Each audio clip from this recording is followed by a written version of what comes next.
Hi students, मैं अश्विन। मुझे उम्मीद है आप सभी अच्छे होंगे। अभी लास्ट वीक ही एसएससी सीजीएल 2023 इसके टीयर 1 की आंसर की आई। आंसर की के बाद मैंने एक वीडियो अपलोड किया था जिसमें मैंने टीयर 1 के सभी 39 सेट्स में जो भी ईडियम्स एंड फ्रेजेस पूछे गए थे उनका डिस्कशन कराया था।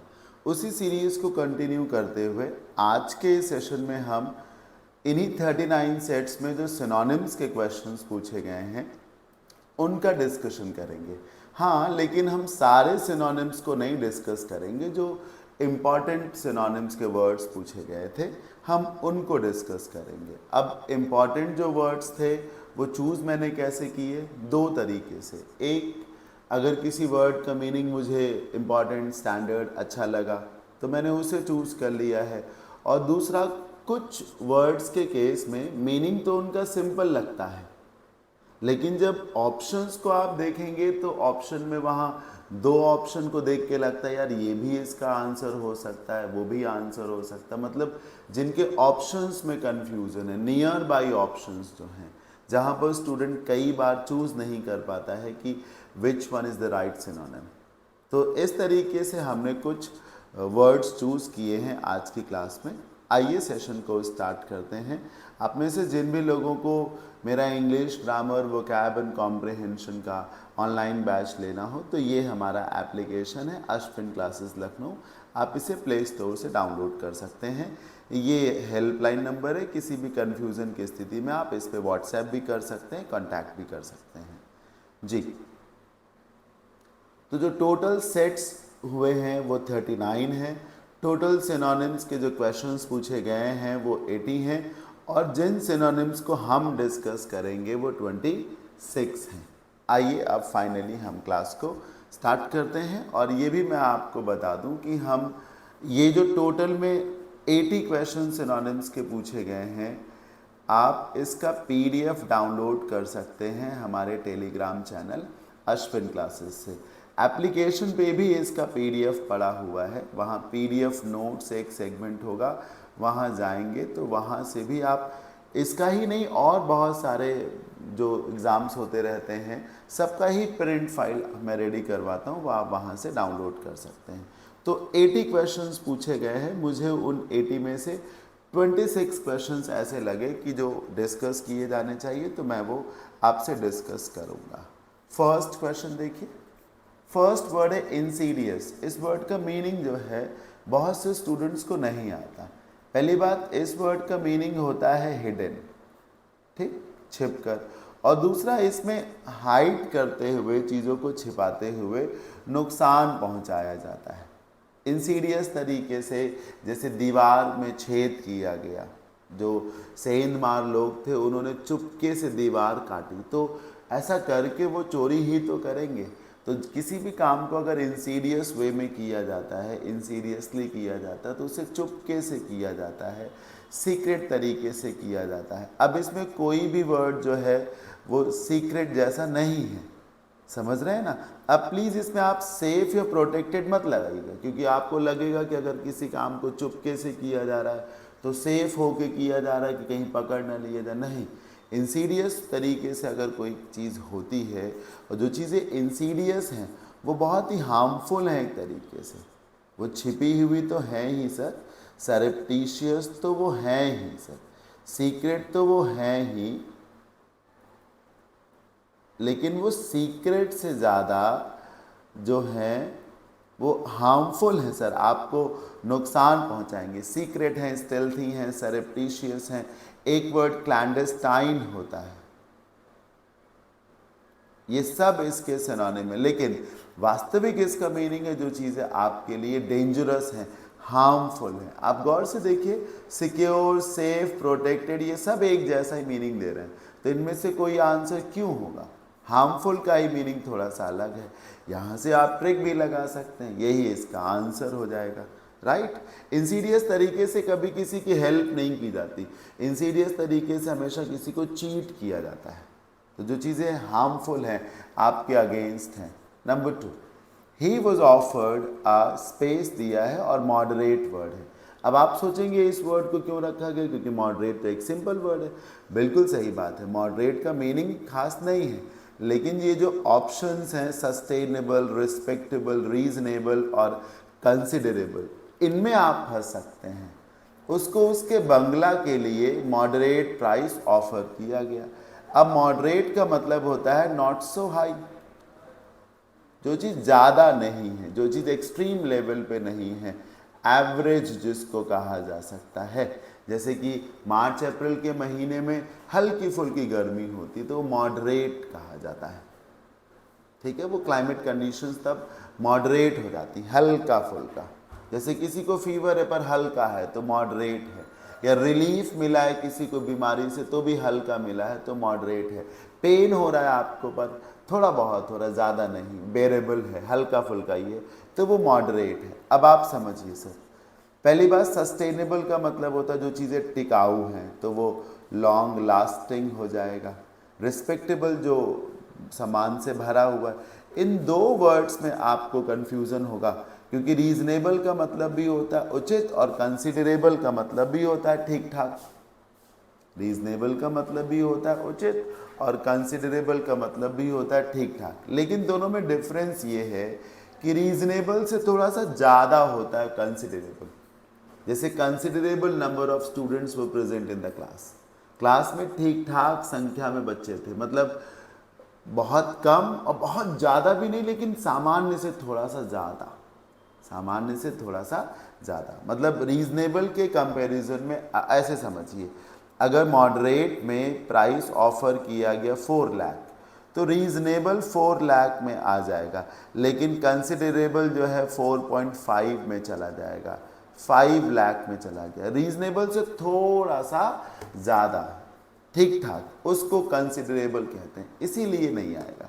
और एक और कारण है, कीमत के लिए वैसे भी सर अगर कीमत की बात की जा रही है तो जो ठीक ठाक कीमत है उसके लिए वर्ड भी बनाया गया sir, reasonable amount, reasonable price, reasonable charges.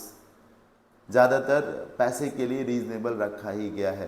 Considerable अक्सर जो है वो नंबर के लिए रखा गया है, ठीक है। आगे बढ़ते हैं। पर यूज़, पर यूज़ करने का क्या मतलब होता है? चेक करना। नरेट करने का मतलब होता है चीज़ों को सुनाना, जिन्हें आप एक्सप्लेन करना भी कह सकते हैं अपने तरीके से। परस्यू करने का मतलब होता है चीज़ों को कंसीडर करना, फॉलो करना, चीज़ों को अपनाना एक तरीके। जैसे किसी कोर्स को आप परस्यू करते हैं, उसे अप्लाई करते हैं, ऑप्ट करते हैं, एडॉप्ट करते हैं, राइट। ये ड्रॉ मतलब होता है खींचना, स्केच जिसको कहा जा सकता है। सब परयूज़ का मतलब होता है एक तरीके से एग्जामिन करना, जांच करना, परीक्षण करना, ध्यान से देखना, ध्यान से सुनना, किसी काम को ध्यान से करना, पर यूज़ होना जाएगा सर। स्क्रूटिनाइज करना हो जाएगा पर यूज़ का मीनिंग। ये वर्ड मैंने इसलिए रखा क्योंकि अक्सर आप में से बहुत से लोगों को ये वर्ड का मीनिंग बहुत से लोगों को नहीं आता, इसलिए मैंने इस वर्ड को चूज़ कर लिया। तो चेक हो जाएगा सर, चेक का मतलब ही हो जाएगा इन्विजिलेट करना, एनालाइज करना, समीक्षा करना जिसको कह सकते हैं, अप्रेज करना, मूल्यांकन जिसको कहा जा सकता है। तो ये सही आंसर हो जाएगा। Moving on, the salesman yielded to the demands of his corrupt boss.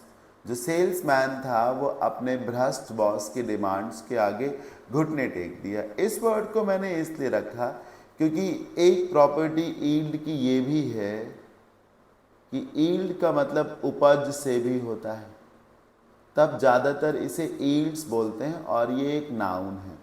Yield की एक प्रॉपर्टी ये भी है कि यील्ड एक वर्ब होती है, तब इसके बाद प्रेपोजिशन टू भी लगता है।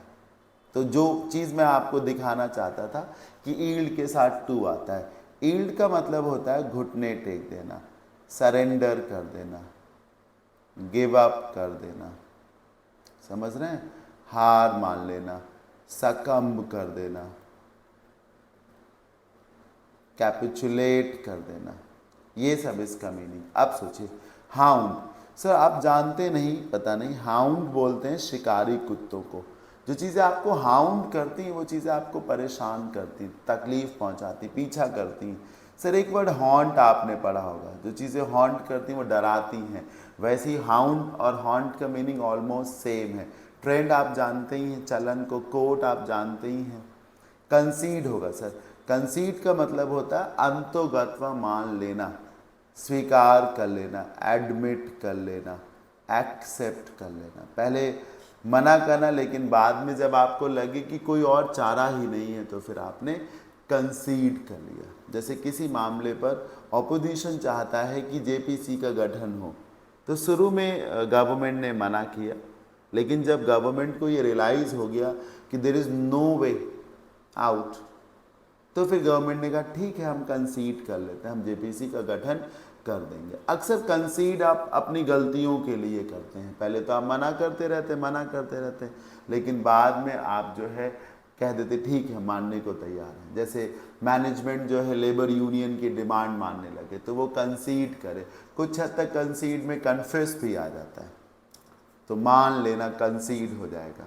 Moving on, number 5, I always enjoy the company of respectful teachers. आपको हंसी आएगी कि रिस्पेक्टफुल इतना सिंपल सा वर्ड है, फिर सर ने क्यों चूज़ किया। मैं कुछ नहीं कह रहा, मैं रुक जाता हूँ। आपके आगे 4 चॉइसेस हैं, डेरोगेटरी, एडमायरिंग, ब्यूटीफुल और इंसोलेंट। चूज कर लीजिए। एक प्रकार से कोई भी वर्ड इसमें रिस्पेक्टफुल का सिनोनिम ही नहीं है। Yes it is. So respectful का मतलब होता है सभ्य होना, शिष्ट होना। रिस्पेक्टफुल होने का मतलब होता है जब आप सम्मान से भरे हुए हैं। तो रिस्पेक्टफुल का सिनोनिम से सिविलाइज्ड होगा, हम्बल होगा, डाउन टू अर्थ होगा। ये तो है ही नहीं इसमें, फिर क्या करें सर। सुनिए, ये और ये तो नहीं होंगे, क्योंकि डेरोगेटरी का मतलब होता है आपत्तिजनक। जैसे किसी ने किसी पर आपत्तिजनक तंज कस दिया, डेरोगेटरी। जैसे ये जो सचिन वाला मामला है, सचिन और सीमा हैदर वाला मामला है, अब इसमें बॉडी शेमिंग हुई है सचिन और सीमा हैदर की, स्पेशली सचिन की। उटपटांग उसके शरीर को, कद काठी को लेके कहा गया। ये जो बॉडी शेमिंग है, इसमें जैसे किसी कहा गया कि सीख जैसा है, कल्लू है, बिल्कुल टेढ़ा मेढ़ा है ना, तो ये बॉडी शेमिंग में आता है, विच इज़ वेरी रॉन्ग। ये एक ऑफेंस में आता है। ये सब डेरोगेटरी वर्ड्स है जो मैंने बोले थे, बोलने नहीं चाहिए सर किसी को, समझ रहे हैं ना। तो डेरोगेटरी रिमार्क्स होते हैं जिसको आप शेमफुल कह सकते हैं, और एक तरीके से डाउनग्रेडिंग होते हैं जो किसी को नीचा दिखाने के लिए बोले जाते हैं। इंसोलेंट आप किसी बहुत हार्श व्यक्ति को कहते हैं, जो क्रूअल हो, जिसको आप कह सकते हैं, जो निर्दयी टाइप का हो, जो बहुत रैश हो, ठीक, उसको कह सकते हैं। ब्रूटल हो सकता है, जो कहीं से समझदार नहीं है। अब एडमायरिंग का मतलब होता है जो चीज़ें प्रशंसा से संबंध करेंगी, तारीफ से संबंध करेंगी। और ड्यूटीफुल होने का मतलब होता है जब आप अपने दायित्वों के प्रति समर्पित होंगे, आप ड्यूटीफुल होंगे। सही आंसर है इसका ड्यूटीफुल। कैसे? जब कोई टीचर रिस्पेक्टफुल होता है तो अपने काम के प्रति उसके मन में सम्मान होता है। सर अगर मैं आपके लिए रिस्पेक्टफुल हूँ तो मेरे मन में आपको लेके सम्मान है। अगर मैं अपनी जॉब को लेके, अपने वर्क को लेके रिस्पेक्टफुल हूँ तो मुझे अपने जॉब, अपने काम को लेके सम्मान है। सर जब काम को लेके सम्मान होगा तो मैं काम को नियम से करूँगा, ठीक, with all honesty, with all dedication मैं अपने ड्यूटीज़ को डिस्चार्ज करूँगा। पंक्चुअल हो जाऊँगा, मैं समयबद्ध तरीके से आऊँगा, किसी भी काम को कल पे नहीं छोड़ूंगा, तो मैं ड्यूटीफुल हो जाऊँगा। अगर मैं आपके लिए रिस्पेक्टफुल हूँ तो मैं हम्बल होकर आपसे बात करूँगा, ठीक। तो ड्यूटीफुल इस तरीके से इसका सिनोनिम हो सकता है। आगे बढ़ने से पहले मैं बताना चाहूँगा कि अगर वोकैबुलरी आपके लिए एक चैलेंज है, सिनोनिम्स एंटोनिम्स नहीं होते, idioms, phrasal verb, proverb, one word substitutions, roots का प्रॉब्लम है, कंफ्यूजिंग वर्ड्स और फ्रेजेस में आप फंसते, मतलब ओवरऑल वोकैब आपको तंग करती है अलग अलग तरीके से, तो सर ये मेरा बैच है जो कि 999 में है। इस बैच में ये सारा कंटेंट इतनी संख्या में पढ़ाया जाएगा। इसके डेमो सेशंस एप्लीकेशन पे अवेलेबल हैं। मेरा सुझाव है कि आप डेमो सेशंस को ज़रूर देखें, उसके बाद आपको आइडिया लग जाएगा कि ये बैच आपके लिए कितना बेनिफिशियल है। Sir It is very important to invest in education. It is even more important to invest in right education. तो बहुत ज़रूरी है। और आप इस बात को समझिए कि जब कोई टीचर सच में मेहनत करेगा, अच्छा पढ़ाने की कोशिश करेगा, तो सर वो बहुत सस्ता कोर्स नहीं ला सकता। हो सकता है आप में से कुछ लोगों को लगे कि फ़ीस ज़्यादा है, माइट भी, कुछ लोग 300-400 में भी कोर्सेज ऑफ़र करते हैं। तो उसमें मेरे को ये लगता है, और मेरा अपना जो कहना है वो यही है कि एक तो सर्टेन अमाउंट ऑफ मनी को चार्ज किया जाना ज़रूरी, तभी आप उसकी वैल्यू रखते हैं। और दूसरा, अगर कंटेंट अच्छा होगा तो वो सस्ते में कैसे मिल सकता है। खैर, तो ये बैच है उन स्टूडेंट्स के लिए जिन्हें वोकैब में प्रॉब्लम्स होती हैं, synonyms, antonyms, idioms, one word, root word, confusing words में फंसते हैं। तो ये बैच रामबाण है उनके लिए, बिल्कुल हेल्प करेगा। Moving on, intriguing. सर जो चीज़ें इंट्रीग टाइप की होती हैं वो मिस्टीरियस होती है। सर इंट्रीग का मतलब ही होता है एक्सक्यूज मी, रहस्य जिसको कह सकते हैं, एनिग्मा जिसको कह सकते हैं। तो जो चीज़ें इंट्रीगिंग हैं वो मिस्टीरियस हैं,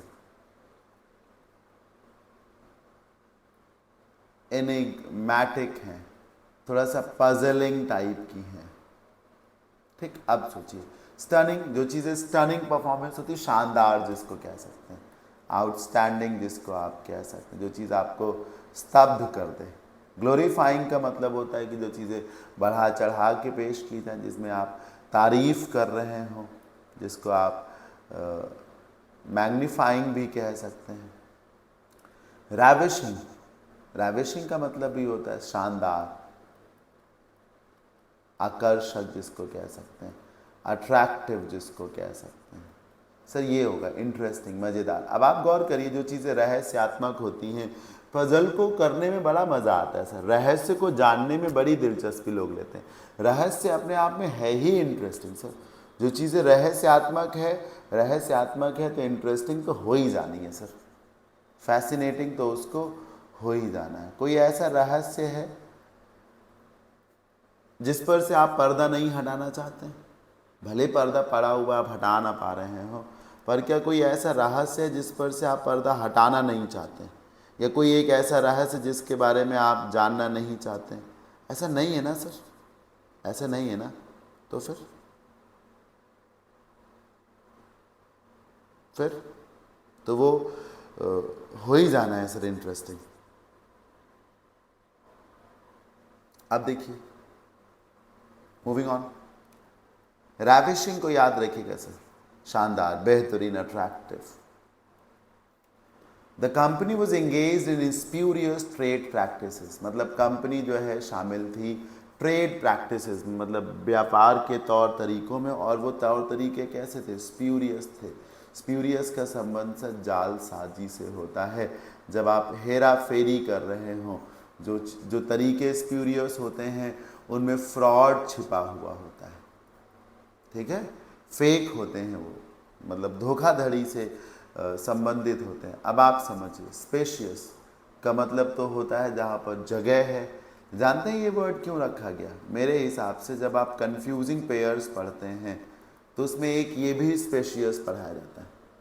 सर ये स्पेशियस तो जहाँ पर स्पेस है ज़्यादा, और ये स्पेशियस नकली को कहा जाता है। ये स्पेशियस स्प्यूरियस का सिनोनिम है। तो मान लीजिए किसी ने कंफ्यूजिंग पेयर में पढ़ा हो पर स्पेलिंग में कंफ्यूजन हो जाए तो वह वहाँ फंस सकता है। फ्रॉडुलेंट इसका सही आंसर है। इफ़ेक्टिव तो आप जानते ही, जो चीज़ें इफ़ेक्टिव हैं वो यूज़फुल है, काम की हैं, हाँ, या आप इसे दूसरे शब्दों में एफिशिएंट भी कह सकते हैं। आई एम सॉरी, एफिशिएंट, अरे EFFECIENT, एफिशिएंट की ये स्पेलिंग है। ट्रेंडी आप जानते, फ्रॉडुलेंट फ्रॉड से बनता है। तो जो चीज़ें स्प्यूरियस हैं वो स्पेशियस हैं, फ्रॉडुलेंट हैं। एक वर्ड होता है सर काउंटरफीट, नकली नोट को काउंटरफीट करेंसी कहा जाता है, फैब्रिकेटेड भी कहा जाता है, डॉक्टर्ड, मैनिपुलेटेड भी कहा जाता है, जो चीज़ें नकली हैं, बनाई गई हैं। Number 8, apathy, aversion, empathy, indifference या हॉस्टिलिटी। सर एम्पैथी तो अपनेपन को कहते हैं, जिसको आप अफेक्शन भी कह सकते हैं, लगाव को भी कह सकते हैं, सिंपैथी बोल सकते हैं, ठीक, अटैचमेंट कह सकते हैं, और आप इसे कंपैशन भी कह सकते हैं। हॉस्टिलिटी तो दुश्मनी को कहते हैं, तो हॉस्टिलिटी तो अलग हो गया। देखिए, एपैथी का मतलब नीरसता होता है। अब बस यहीं पे आप फंसेंगे। कुछ लोगों को लगेगा अवर्जन इसका सही आंसर है, कुछ लोगों को लगेगा इंडिफरेंस। अवर्जन का मतलब होता है जब आपका कोई काम करने का मन नहीं है, ठीक, और इंडिफरेंस का मतलब होता है आपको कोई फर्क ही नहीं पड़ता, कोई काम होना है तो हो, नहीं होना है तो हो। नीरसता का क्या मतलब होता है सर? नीरसता का मतलब बेमन से रिलेट करता है, लेकिन बेमन नहीं होता सर। नीरसता को अनिच्छा नहीं कहते हैं सर। अवर्जन का मतलब अनिच्छा है सर। अनिच्छा क्लियर है कि हमारा ये चीज़ करने का मन है ही नहीं, मेरा वहाँ जाने का मन है ही नहीं, मेरा इसे खाने का मन है ही नहीं, आप उससे दूर भागेंगे। और एपैथी में आप एक ही जगह पड़े रहेंगे, आपको कोई फर्क ही नहीं पड़ता है सर। आपको कोई फर्क ही नहीं पड़ रहा, बारिश होती है तो ठीक, बारिश नहीं होती है तो ठीक, कोई जीता है तो ठीक, कोई मर जाता है तो ठीक। आप पूरी तरीके से सुस्त हैं, डिसकनेक्टेड है पूरी तरीके से। आप कोई एफर्ट, कोई प्रयास नहीं कर रहे, आपको कोई फर्क पड़ता ही नहीं है। ये एपैथी है सर, समझ रहे हैं? पॉलिटिकल एपैथी होती है कि आपको कोई फर्क नहीं पड़ता कि बीजेपी रूल करती है देश को या कांग्रेस रूल करती है या देश में इमरजेंसी लग जाती है, आपको कोई फर्क नहीं पड़ता। ये एपैथी है सर। और जब अवर्जन है आपका कांग्रेस को लेकर तो आप कांग्रेस से दूर भागेंगे, या अवर्जन है बीजेपी को लेकर तो बीजेपी से दूर भागेंगे। उधर एक तरफ आप झुके होंगे, भले ही चीज़ों की तरफ नहीं, चीज़ों से दूर झुके होंगे, पर झुके होंगे। और इन डिफरेंस में तो आप तटस्थ होंगे, कोई फर्क ही नहीं पड़ता, आप कहीं नहीं मूव करेंगे। ये है सर एपैथी। तो ये है इसका सही आंसर। मुझे उम्मीद है कि आपका कन्फ्यूजन दूर हो गया होगा। अनबायस्ड, बहुत सिंपल सा वर्ड है अनबायस्ड। बायस्ड का उल्टा, बायस्ड का मतलब है कि आप भेदभाव करते हैं, और अनबायस्ड का मतलब है कि आप भेदभाव नहीं करते हैं, यानी कि आप निष्पक्ष हैं, आप एक तरीके से इम्पार्शियल हैं, आप एक तरीके से फेयर हैं। फिर कौन सा आंसर होना चाहिए? सोचो, कौन सा होना चाहिए sir? Definitive, objective, subjective, organisational? आपको इसमें से कोई आंसर नहीं लगेगा। इसमें कहाँ लिखा है कि कोई फेयर है, ऑनेस्ट? ऑनेस्ट लिखा है इसमें? क्या नहीं लिखा? फिर क्या करेंगे सर? इन दो वर्ड्स को देखिए सर, सब्जेक्टिव और ऑब्जेक्टिव। सब्जेक्टिव का मतलब होता है जब आप किसी काम को एक रुचि के साथ कर रहे हैं और उस रुचि में आपका व्यक्तिगत स्वार्थ छिपा हुआ हो सकता है, अपने इंटरेस्ट को दिमाग में रखते हुए उस काम को कर रहे हैं, रुचि लेते हुए अपने सेल्फ इंटरेस्ट को ध्यान में रखते हुए किसी काम को कर रहे हैं, तो वो सब्जेक्टिव अप्रोच है, फ़ायदा ढूंढ रहे हैं आप उसमें। और ऑब्जेक्टिव अप्रोच ये है कि आप फ़ायदा नहीं ढूंढ रहे हैं, आप एक उद्देश्य परक तरीके से विद एन ऑब्जेक्ट चल रहे हैं। और ऑब्जेक्टिव अप्रोच पॉजिटिव होती है। ऑब्जेक्टिव अप्रोच में आप अपना बैंक बैलेंस नहीं इकट्ठा करते हैं, ऑब्जेक्टिव अप्रोच में आप ग्रोथ के लिए काम करते हैं, आगे बढ़ने के लिए काम करते हैं, एक पर्पस, एक एम के साथ, एक उद्देश्य, सकारात्मक उद्देश्य के साथ। अपना बैंक बैलेंस बढ़ाने की उसमें कोई कोशिश नहीं करते। ये ऑब्जेक्टिव अप्रोच है सर, जो होनी चाहिए। सब्जेक्टिव अप्रोच से हमारे पॉलिटिशियंस काम करते हैं, ठीक, खजाने भरने उनको। ऑब्जेक्टिव अप्रोच होती जब खजाना नहीं भरना, जनता में सब लुटाना है और पारदर्शिता के साथ काम करना है और निष्पक्ष होकर काम करना है। तो ये सही आंसर है। सोचिए सर, मुझे तो लगता कोई पॉसिबिलिटी नहीं कि आप इसे कर सकें, क्योंकि वैसे तो ऑब्जेक्टिव का मीनिंग होता है कि with a purpose, with a name, purposeful objective का सिनोनिम है। पर यही है इसका आंसर, स्वार्थ रहित होकर के। The governments utilitarian stance, stance का मतलब अप्रोच हो सकता है, कोई स्टेप हो सकता है, कोई कदम हो सकता है, वाज एप्रिशिएटेड बाय ऑल। सरकार का जो यूटिलिटेरियन स्टांस था वो सभी ने उसे एप्रिशिएट किया। अब यूटिलिटेरियन हो सकता है आपने ना पढ़ा हो, पर क्या आपने यूटिलिटी पढ़ा? इस वर्ड को मैंने इसलिए रखा कि रिलेट करके बताऊंगा मैं आपको। यूटिलिटी का मतलब उपयोगिता से होता है, तो यूटिलिटेरियन का मतलब उपयोगी हो जाएगा, यूजफुल इसका सही आंसर है। फैंसीफुल तो बहुत महंगा, दिखावटी टाइप का, प्रिटेंडिंग टाइप का। डिसटेस्टफुल, टेस्टफुल का उल्टा। टेस्टफुल में चीजें कोई आप करीब जाएंगे, डिसटेस्टफुल में आप दूर भागेंगे एक तरीके से, जिसको आप लोथसम भी कह सकते हैं। और थ्रस्ट का मतलब ही होता है पुश करना, धक्का देना जिसको कह सकते हैं, है ना। हुड़ेसना जिसको थ्रस्ट कहते हैं, पावर के साथ, जिसको आप प्रोपेल भी कह सकते हैं, धक्का देना, थ्रस्ट करना। तो यूजफुल इसका सही आंसर है। Moving on. Genuine positive word है पहली बात। अब बताओ क्या करें। डेस्पॉन्डेंट तो नेगेटिव वर्ड है, इसका मतलब निराश होता है, निराश, जिसको आप होपलेस बोलते हैं सर। होपलेस का ही दूसरा वर्ड होता है हैपलेस।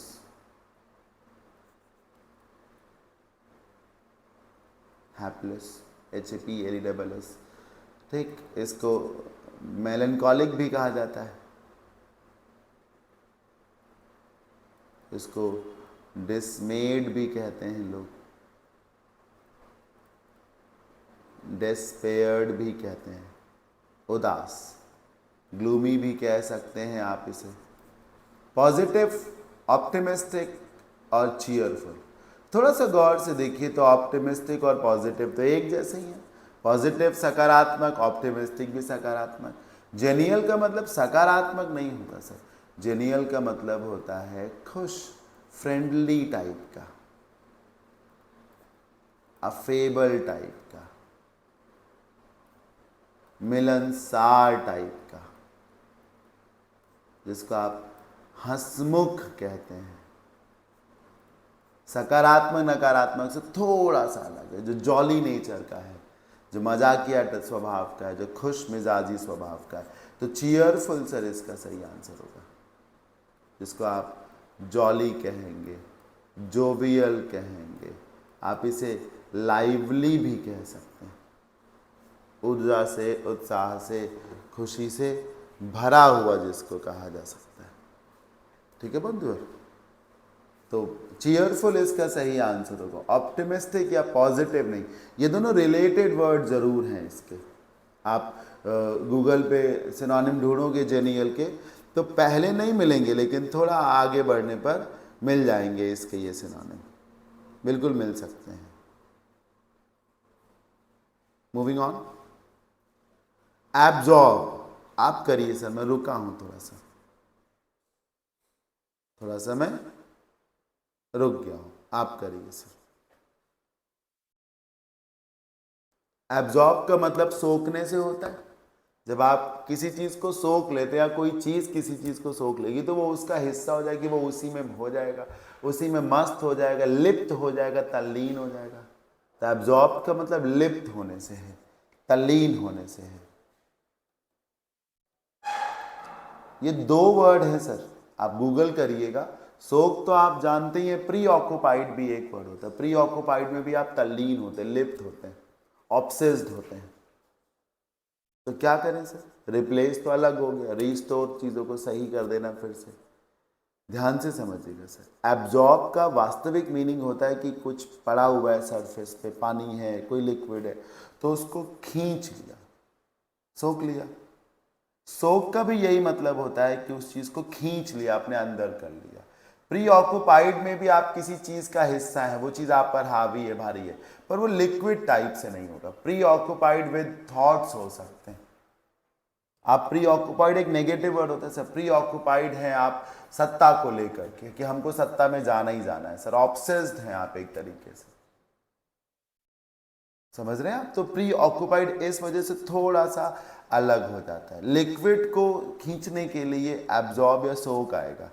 लेकिन मैं कह तो रहा हूँ सर कि आप पावर चाहते हैं, पैसा चाहते हैं, शोहरत चाहते हैं, तो आप खुमारी में हैं, आपको वो चाहिए, तो प्री ऑक्युपाइड है उसको लेकर, आपके दिमाग में कुछ और चलता ही नहीं है, तो आप उसमें संलिप्त हैं।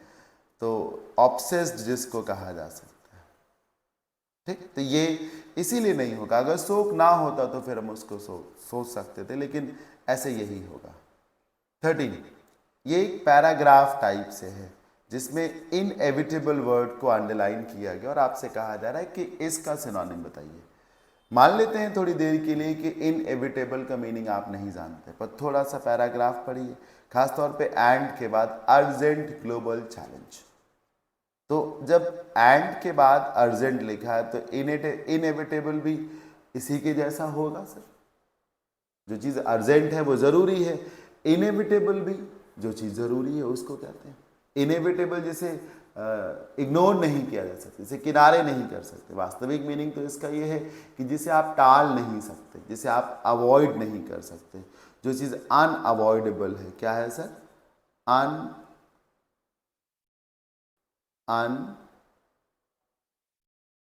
अनअवॉइडेबल है। जो चीज़ इमिनेंट है, जो चीज़ इम्पेंडिंग है, जो चीज़ होनी ही होनी है, मना नहीं कर सकते, रोक नहीं सकते। स्केपेबल जिसे बचा जा सकता है, इमेमोरेबल जिसे याद रखने की ज़रूरत नहीं है, एडवेंचरस मतलब शानदार, तो अनडिनाइबल जिसे डिनाई नहीं, जिसका खंडन नहीं किया जा सकता, जिसे मना नहीं किया जा सकता। तो इमरजेंसी में तो बात करनी पड़ेगी, मना नहीं कर सकते ना आप। तो जो चीज़ें इनएविटेबल हैं वो ज़रूरी हैं, उन्हें आप डिनाई नहीं कर सकते, वो ऑप्शनल नहीं है, किनारे नहीं की जा सकती, वो टाली नहीं जा सकती, वो अनअवॉइडेबल है, अनडिनाइबल है, इमिनेंट है, इम्पेंडिंग है। ठीक, नंबर 3 आंसर है। वेंडेटा पैशन को कहते हैं, डायलेमा को कहते हैं, डिसएग्रीमेंट को कहते हैं, या वैसिलेशन को कहते हैं। सर वैसिलेशन का मतलब होता है चीज़ों का हिलना डुलना, शेक करना। डायलेमा का मतलब होता है सर कंफ्यूजन, और डिसएग्रीमेंट का मतलब होता है असहमति, तनाव भी इसको कह सकते हैं, क्लैश। पैशन तो एनर्जी को कहते हैं, जोश या उत्साह को कहते हैं। सर वेंडेटा का मतलब किसी प्रकार का भ्रम नहीं होता, वेंडेटा एक प्रकार का रिवेंज है, वेंडेटा एक प्रकार का एक्शन है सर, वेंडेटा एक प्रकार का क्लैश है, लड़ाई है सर, फ्यूड है, झगड़ा है। इसके आसपास जाओगे तो डिसएग्रीमेंट ही आएगा। डायलेमा कोई झगड़ा नहीं है, वहाँ तो आप भ्रम में हो सकते हैं ना, मुसीबत में हो सकते हैं, समझ में नहीं आ रहा क्या करें। और वेंडेटा में तनाव है, झगड़ा है, क्लैश है, फाइट है, फ्यूड है जिसको कह सकते हैं। तो ये असहमति ही तो है, जिसको आप कॉन्फ्लिक्ट कह सकते हैं, है ना। डिसएग्रीमेंट इसका सही सिनोनिम हो जाएगा। मुझे ये लगा इस क्वेश्चन को चूज करते समय कि ऑप्शंस को लेकर आप कंफ्यूज हो सकते हैं कि क्या करना चाहिए, इसीलिए मैंने इसको रखा। Number 15, the hunter drew his bow. Bow बोलते हैं आप धनुष को। उसने अपने धनुष को खींचा, but only manage to sever the paw of the wolf before the wolf ran off. Wolf बोलते भेड़िए को, पॉ मतलब होता है जबड़ा, ओ आई एम सॉरी पंजा, जॉ होता है जबड़ा, पा से पंजा, जा से जबड़ा। सीवर का मतलब होता है कट करना, एक तरीके से स्प्लिट कर देना।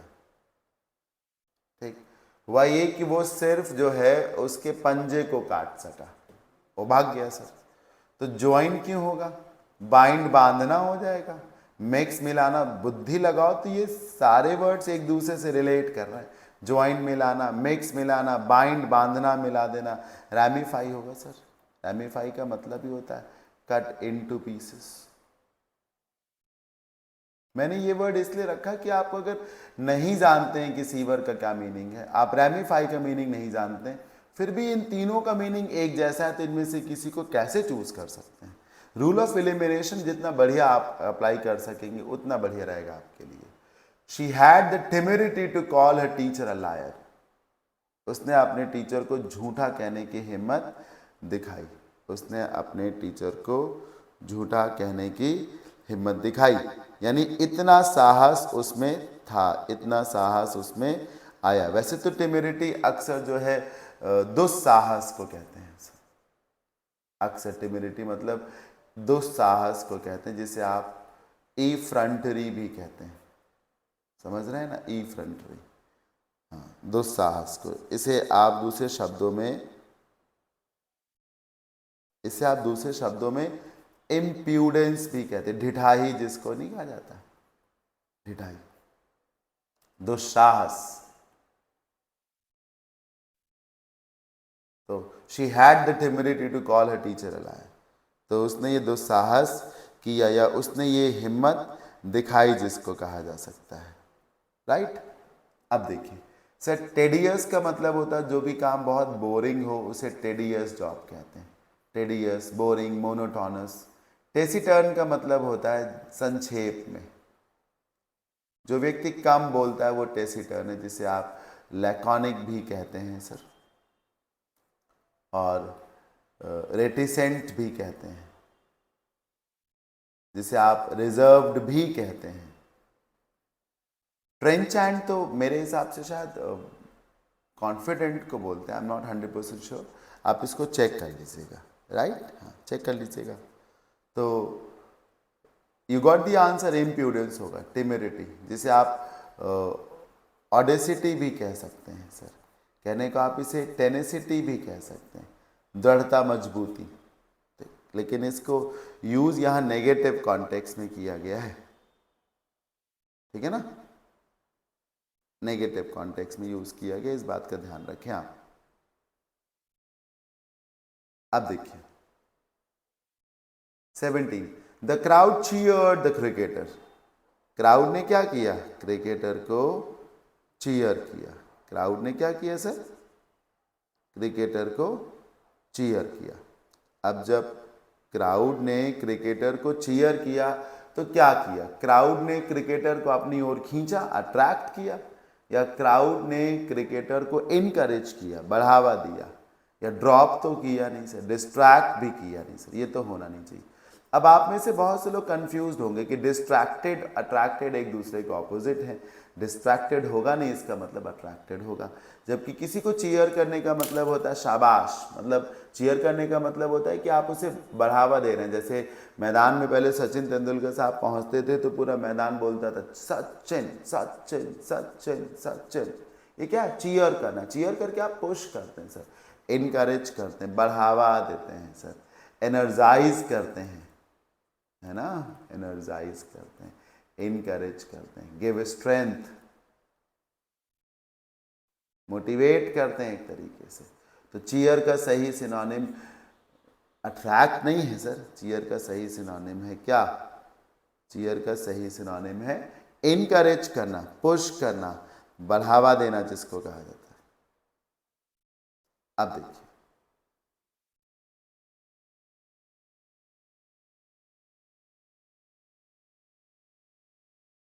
ट्रांसग्रेशन, बहुत से लोगों को नहीं मालूम ट्रांसग्रेशन का क्या मीनिंग है, तो ऐसे लोग ध्यान से समझे। ट्रांसग्रेशन वॉलेशन को कहा जाता है, उल्लंघन को। जब आप ट्रेस पास करते हैं, नियम तोड़ करके आप कहीं घुस जाते हैं, जिसको ट्रेस पासिंग भी कहते हैं, जिसको वॉलेशन भी कहते हैं, ठीक। तो ये ट्रांसग्रेशन का मीनिंग है। ये मैंने इसलिए रखा कि एक तो ट्रांसग्रेशन का मीनिंग सबको नहीं मालूम होता, और इसमें एक वर्ड है मेटामॉर्फोसिस। मेटामॉर्फोसिस का मतलब होता है पूर्णतया बदलाव। एक लंबे समय के बाद जब प्रजाति, नई प्रजाति पैदा हो जाती, वो ट्रांसग्रेशन है, जिसको आप म्यूटेशन कहते हैं। एक जेनेटिक या रेगुलर प्रोसेस के थ्रू जब नई प्रजाति, जैसे बकरी से बनते बनते बनते बनते जिराफ बन गया, ताकि ये ट्रांसग्रेशन हो गया। बंदर से बनते बनते बनते बनते हम आप बन गए, ये ट्रांसग्रेशन है। मतलब एक तरीके से लगेगा सब बदल गया, जीन ही बदल गया।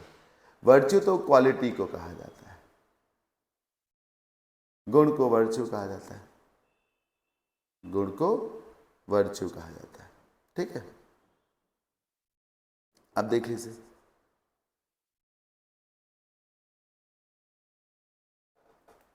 एक्सुबरेंस, कितना शानदार वर्ड है सर, अच्छा वर्ड लगा इसलिए मैंने चूज कर लिया सर। एक्सुबरेंट वर्ड होता है जिसका मतलब होता है चीयरफुल, खुश, हैप्पी, पैशनेट, एक्साइटेड। एक्सुबरेंस का मतलब खुशी से होता है, मौज से होता है, जिसे आप इलेशन भी कह सकते हैं, ELATION कह सकते हैं, BLISS ब्लिस कह सकते हैं, फेलिसिटी कह सकते हैं सर, यूफोरिया कह सकते हैं। समझ रहे हैं ना? घर में आज फंक्शन है यार, बर्थडे है मेरा, तो एक्सिबरेंस है, खुशी का माहौल जिसको कहते हैं। अब बताओ, सिंपैथी दया, लेजीनेस आलस से होना नहीं, इम्पार्शलिटी का मतलब भेदभाव आप नहीं करेंगे। ये सब एक्सिबरेंस का मीनिंग ही नहीं है कि भेदभाव ना करें, दया दिखाएं, नहीं सर, वाइब्रेंसी होता है। आप याद करिए सर, जब बॉडी वाइब्रेट करती है तो वह एक्टिव है, ये दिखाता है sir.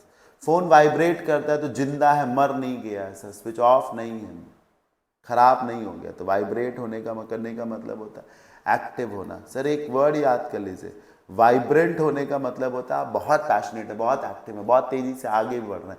Vibrant India sir, vibrant democracy जिसको कहते हैं, वाइब्रेंट इकोनॉमी, वो इकोनॉमी जो ग्रो कर रही है, जो बहुत हेल्दी है एक तरीके से, वो इकोनॉमी जो हेल्दी है एक तरीके से। समझ रहे हैं? तो एक्सिबरेंस का जो सही सिनोनिम है वो वाइब्रेंसी होगा। क्या होगा सर जी? वाइब्रेंसी होगा। शायद समझ में आ रहा होगा आपको, शायद समझ में आ रहा होगा। तो मूविंग ऑन, एक्सटॉल। एक्सटॉल तारीफ करना होता है, शाबाशी देना होता है सजा देना होता है, डिस में निराश करने से होता है। ये तो नहीं होता सर, डिस में मतलब निराशा, होपलेसनेस।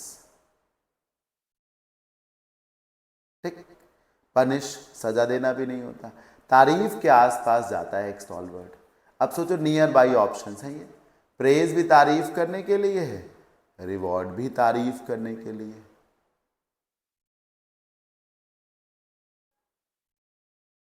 समझ रहे हैं?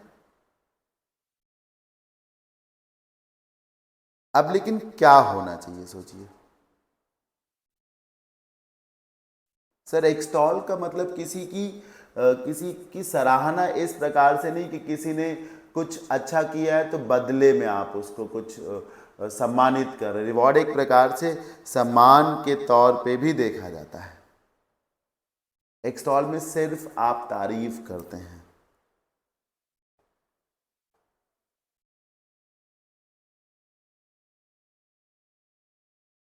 एक्सटॉल में सिर्फ आप तारीफ करते हैं।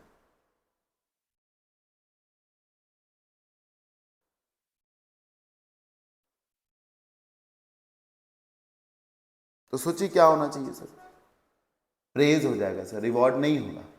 रिवॉर्ड का मतलब होता है कि जैसे आपकी घड़ी खो गई थी, किसी ने आपकी घड़ी ढूंढ के आपको दे दी, आपने उसको थैंक यू बोला, शाबाशी दी, और बदले में आपने उसको कोई चीज़ ऑफर करी। मान लो घड़ी ही आपने उसको ऑफर कर दी कि भाई अब तुम रख लो इसको, ये रिवॉर्ड है सर।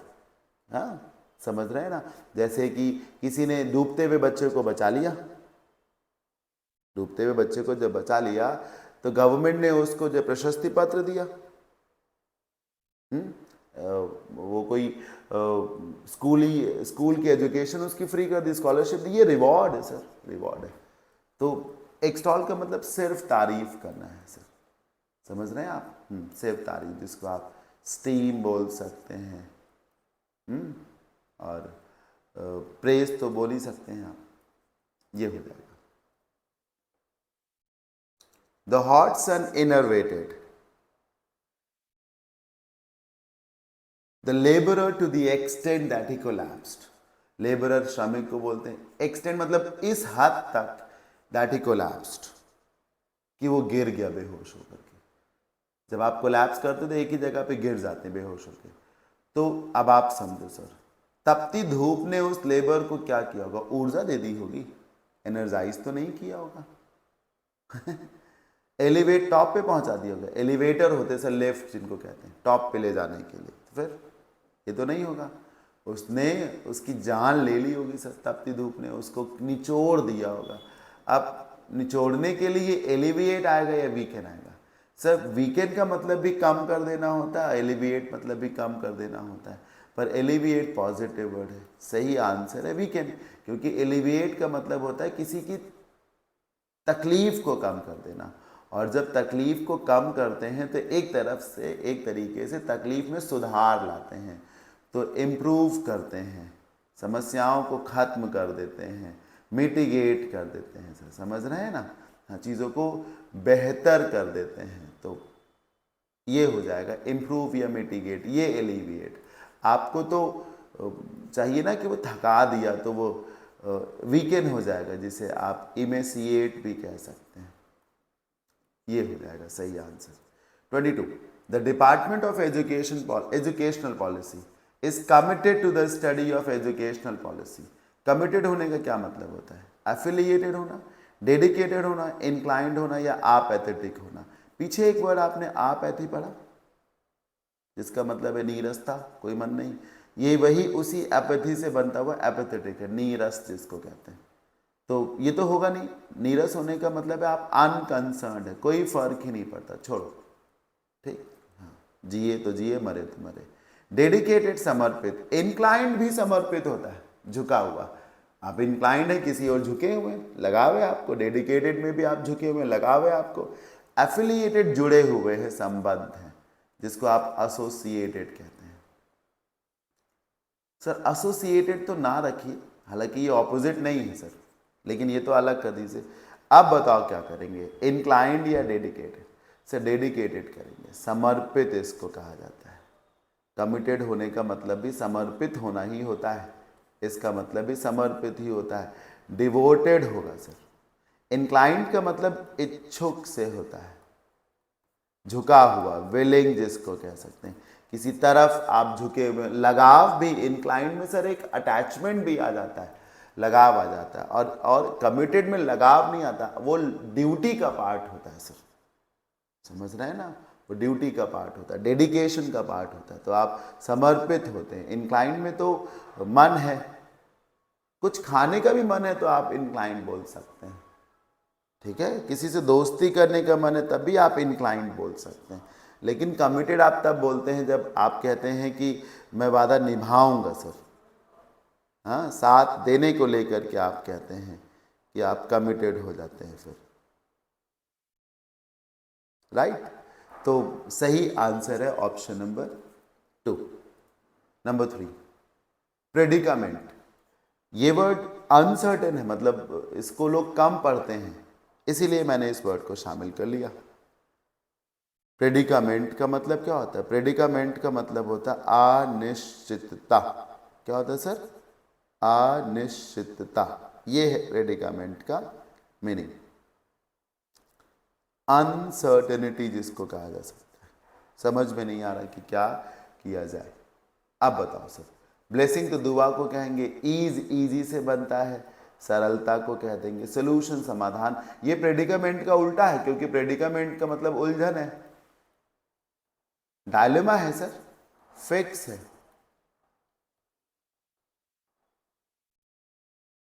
प्रेडिकामेंट का मतलब डायलेमा है, आप समझ नहीं पा रहे हैं कि क्या करें। क्वांडरी का मतलब होता है सर, ये क्वांडरी मतलब कंफ्यूजन, जब चीज़ें क्लियर नहीं है। आपको याद है नहीं याद है, लेकिन यूट्यूब पर एक सीरीज़ है हमारी, वर्ड ऑफ द डे। आज जब मैं इस सेशन को पढ़ा रहा हूँ आपको, तब तक उसके 120 लेक्चर्स मैंने ले लिए हैं, तो उसी में से एक सेशन में मैंने क्वांडरी वर्ड पढ़ाया है और याद करने का तरीका बताया कि कैसे याद करेंगे। क्वांडरी, कौन सी लॉन्ड्री, मालूम ही नहीं है, भ्रमित हैं आप, कन्फ्यूज़न है आपको, समझ रहे हैं आप, तो उसको क्वांडरी कहते हैं। प्रेडिकामेंट का भी यही मतलब होता है, संशय की स्थिति, समझ में नहीं आ रहा क्या करें। तो क्वांडरी इसका सही सिनोनिम हो जाएगा। Number 24, the internationally agreed declaration of the small island developing states, पूरा नहीं पढ़ेंगे sir, remains a special case for sustainable development. Sir development जो सस्टेनेबल है वो टिकाऊ होता है सर। कुछ भी सस्टेनेबल अगर है, जैसे जॉब सस्टेनेबल है, बिजनेस सस्टेनेबल है, ग्रोथ सस्टेनेबल है, तो वो एक तरीके से परमानेंट हो जाएगी, समझ रहे हैं ना, लॉन्ग लास्टिंग हो जाएगी, ये है इसका मीनिंग। अब बताओ सर, रेयर तो जो चीज़ आसानी से मिले नहीं, अनसूटेबल जो उपयुक्त नहीं है, वास्ट मतलब बहुत चौड़ा जिसको कहते हैं, सर इम्पेरिशेबल होगा, क्योंकि जो चीज़ें पेरिश कर जाती हैं वो समाप्त हो जाती हैं, खत्म हो जाती हैं, वो चीज़ें लुप्त हो जाती हैं, डिलीट हो जाती हैं। और जो चीज़ें इम्पेरिशेबल हैं वो बनी रहती हैं, वो डेलीबल नहीं होती सर, वो डेलीबल ना होकर इनडेलीबल होती, वो बनी ही रहती। मैंने कहा ना सस्टेनेबल, जो चीज़ें टिकाऊ रहें, बनी रहें। तो जो चीज़ें पेरिश कर जाएंगी वो मिट जाएंगी, निशान पेरिश कर जाएगा, मिट जाएगा, ठीक है ना। तो इम्पेरिशेबल तो नहीं मिटेगा, यानी वो परमानेंट हो गया। तो सही ऑप्शन है, सही आंसर है ऑप्शन नंबर 2।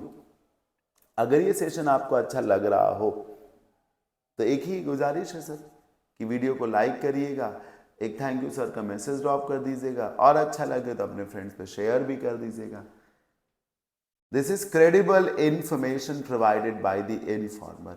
इन्फॉर्मर ने हमें जो जानकारी दी है वो क्रेडिबल है। अब क्रेडिबल को क्या कहते हैं? तारीफ के लायक इंफॉर्मेशन। कमेंडेबल मतलब तारीफ के लायक, जिसको आप प्रेज वर्दी बोलते हैं। डाइजेस्टिबल जो पच जाए एक तरीके से, मतलब ऐसी सूचना दी है जो झूठी ना लगे। कौन सी सूचना आपको पचेगी? वो सूचना जो आपको सच लगेगी, डाइजेस्टिबल। डिटैचेबल जिसे अलग किया जा सकता है, जिसे सेपरेट किया जा सकता है, जिसे जो सेपरेबल है। डिपेंडेबल जिस पे भरोसा किया जा सकता है, जिसे आप रिलायबल बोलते हैं। आप बताओ सर सूचना कई प्रकार की हो सकती है। बहुत बढ़िया खबर लाया, शाबाश, लड़का पास हो गया। कमेंडेबल इन्फॉर्मेशन हो गई। हालांकि यूजुअली इन्फॉर्मेशन कमेंडेबल नहीं होती, कमेंडेबल होती है आपकी सक्सेस, आपका अचीवमेंट। कमेंडेबल होती है आपकी परफॉर्मेंस, ठीक। फिर भी देखते हैं। डाइजेस्टिबल मतलब जो चीज़ आपको पच रही है, जो चीज़ आपको सही लग रही है। और डिपेंडेबल जिस पे आप भरोसा कर सकते हैं, जिस पे आप भरोसा कर सकते हैं। तो क्रेडिबल इंफॉर्मेशन वो है जिसकी अपनी क्रेडिबिलिटी है, जिसका अपना वजूद है, जिसको आप सही मानेंगे, जो चीज़ आपको ट्रू लगती है, रियलिस्टिक लगती है, ठीक है। तो डिपेंडेबल होगा। देखो डाइजेस्टिबल भी रियलिस्टिक से ही होता है, लेकिन कभी कभी क्या होता है, जैसे कि कोई जानकारी बहुत बड़ी है, बहुत शानदार है बड़ी ही अच्छी, और बिल्कुल सच जानकारी है, समझने की कोशिश करिएगा। अच्छी छोड़िए सर, एक जानकारी है बिल्कुल सच्ची है, लेकिन उसका उसका जो वॉल्यूम है बहुत बड़ा है, तो वो आपको पच नहीं रही है खबर। जैसे ऐसे समझिए सर, आपके फ्रेंड ने यूपीएससी क्रैक कर लिया, आप समझो रियल इंफॉर्मेशन है, रियल इंफॉर्मेशन है, अच्छी तो है ही सर, रियल है इंफॉर्मेशन, लेकिन आपको यकीन ही नहीं था यूपीएससी वो क्रैक कर लेगा, तो वो डाइजेस्टिबल इंफॉर्मेशन नहीं है। वो इंफॉर्मेशन जो आप पचा नहीं सकते या पचा सकते बिकॉज ऑफ इट्स वॉल्यूम, तो वो डाइजेस्टिबल है। और जिस चीज़ पे आप भरोसा करेंगे वो क्रेडिबल है सर, ठीक है। डाइजेस्टिबल में ये भी तो हो सकता था कि आपका दोस्त बहुत होशियार है पढ़ने में, लेकिन वो यूपीएससी फेल हो गया। अरे यार ये कैसे करो, ये सूचना तो मुझे डाइजेस्ट नहीं हो रही। लो, तो कोई भी इंफॉर्मेशन, जो चीज़ जिसका वॉल्यूम बहुत ज़्यादा है, जिसके चलते वो डाइजेस्ट नहीं हो रही, या वॉल्यूम इतना है कि डाइजेस्ट हो जाए, तो सही चॉइस है, बेटर चॉइस है डिपेंडेबल। 26 ये लास्ट वर्ड है सर, इसके बाद सेशन ओवर हो जाएगा। मैं यही कहूँगा, अच्छा लगा हो तो लाइक शेयर करिएगा सर, कमेंट जरूर कर दीजिएगा। कनोट, कनोट का मतलब होता है सर इशारा करना, रेफर करना, ठीक है ना, इन्फर करना, संकेत करना। कोनोटेशन इसी से बनता है सर। जो कोनोटेशन होती है वो एक तरीके से हिंट के तौर पे काम करती हैं, तो जो हिंट के तौर पे काम करे। Comment, care, criticise, convey, convey हो जाएगा सर, केयर नहीं होगा, क्रिटिसाइज नहीं होगा। कन्वे करने का ये मतलब होता है ना, इशारा करना, अपनी बात सामने तक पहुंचाना, तो कन्वे करना हो जाएगा। सेशन ओवर हो जाता है। एक ज़रूरी इन्फॉर्मेशन है कि अगर सिनोनिम एंटोनिम में आपको डाउट है, अभी शुरू में मैंने कहा था कि अगर पूरी वोकैब में आपको डाउट है तो वर्ड पावर 1.0 बैच आपके लिए। अगर आपको वोकैब में बाकी सब हो जाता है, मेन प्रॉब्लम आपको सिनोनिम एंटोनिम में है, तो this batch is for you. ये बैच जो है 80 वीडियोज़ का बैच है, जिसमें 60 क्लासेस हैं और 20 रिवीजन क्लासेस हैं, एक्सरसाइजेज इनको कहेंगे। एक्सरसाइजेस का ये मतलब नहीं कि आपको करना है, नहीं, उन्हें भी मैं ही क्लास में कराऊंगा, तो रिवीजन क्लासेस हैं। इसमें 3000 से भी ज़्यादा इंपॉर्टेंट सिनोनिम्स एंड एंटोनिम्स हैं जो रिपीटेडली पूछे भी गए हैं, और नए इंपॉर्टेंट वर्ड्स को भी रखा गया है। पढ़ाने का तरीका आप इस सेशन को अटेंड किए ही हैं तो मालूम है कि मैं कैसे पढ़ाता हूँ। रूट्स है, निमोनिक्स है, एग्जाम्पल है, जैसे आपको समझ में आए, राइट।